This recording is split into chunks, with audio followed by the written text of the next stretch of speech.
Okay, let's talk about my concerns with Alien Earth, and I do have a few. Let's get one thing straight from the off. I'm genuinely excited for Alien Earth. Visually, it looks cracking.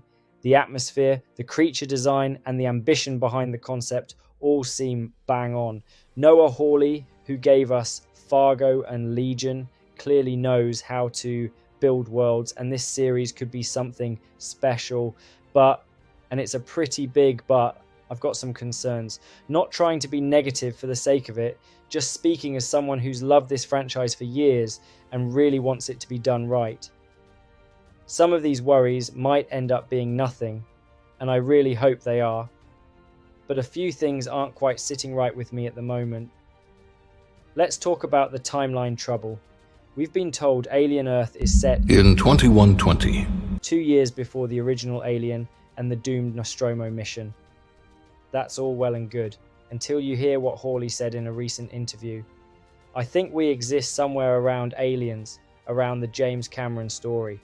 I haven't had to get crazy specific with it, but the events of the first film are referenced in the show at some point, so I think it's somewhere around the events of the second film, either before or just after. Now hold on a minute. Aliens is set decades after the original film, so which is it? If the series is happening before Alien, how can it be around the time of Aliens? That's a pretty serious mix-up if it's not just a slip of the tongue. But if the show is set in 2120, how on earth can it reference the first film, which takes place 2 years later? That would be a complete fail, and honestly, I can't say much more than that. It just wouldn't make sense.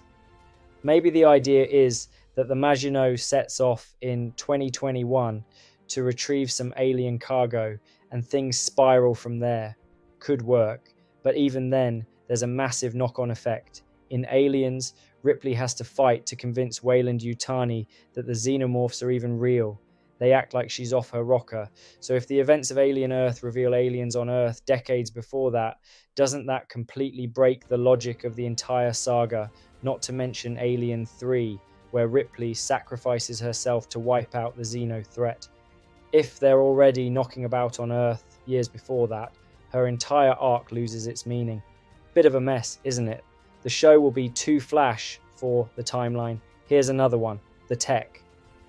From what we've seen so far, the tech in Alien Earth looks miles ahead of anything we see in the original trilogy, even though it's supposedly set before all of it.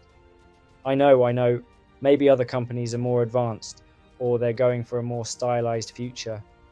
But it still feels off. One of the things that made Alien work so well was how gritty and industrial everything was. This show risks looking sleeker than Prometheus, which was set ages later. It just muddies the waters, remystifying the Xenomorph. This next bit really gave me pause. Hawley said, "I am trying to remystify Alien. I've tried to come up with ways that the show returns that sense of what's going to happen next. That's so gross." Now, I get the idea. After decades of seeing the same creature, it's hard to scare an audience the same way. But here's the thing. The Xenomorph already has one of the best horror life cycles in cinema. Egg, facehugger, chestburster, adult. Then you throw in the queen from Aliens, and you've got something properly chilling. I'd be totally up for seeing a Xenomorph grow into a queen, or maybe a new class like a king or something logical. But if we start getting all sorts of random twists in the life cycle for shock value, that's risky business. It could be great, but it could also feel like change for the sake of it, and that's when things fall apart.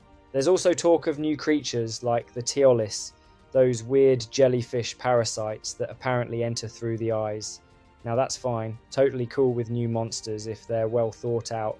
Just don't let them overshadow the Xeno, because that's what we're all here for at the end of the day.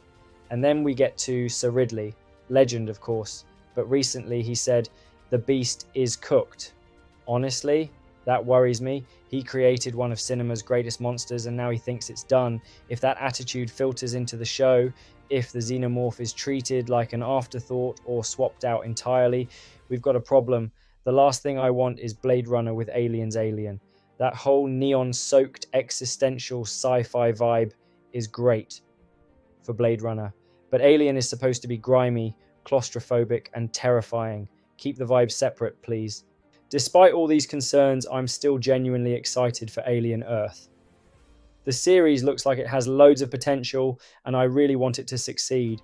Visually, it's looking top tier, the cast seems strong, and if the world building is handled right, it could be something special. That said, I do have a few lingering worries. The timeline feels confusing and potentially contradictory, and I'm not entirely sold on the idea of changing the Xenomorph's life cycle just for the sake of surprise. The tech on display also seems a bit too advanced for when the show is supposedly set, which could clash with the established feel of the franchise. On top of that, Ridley Scott's creative direction, especially his comments about the Xenomorph being done, leaves me unsure about how much respect will be shown to the original creature. Still, I'm hopeful. If it all clicks into place, I'll be the first to admit I was wrong, and I'd honestly love nothing more than to be proven wrong on this. What do you think? Do you share any of these concerns? What do you reckon might be the biggest changes coming in Alien Earth? Get in the comments. I'd love to hear your thoughts. Let's get a proper discussion going, and if you enjoyed this, please give it a like, drop a comment, and subscribe to the channel.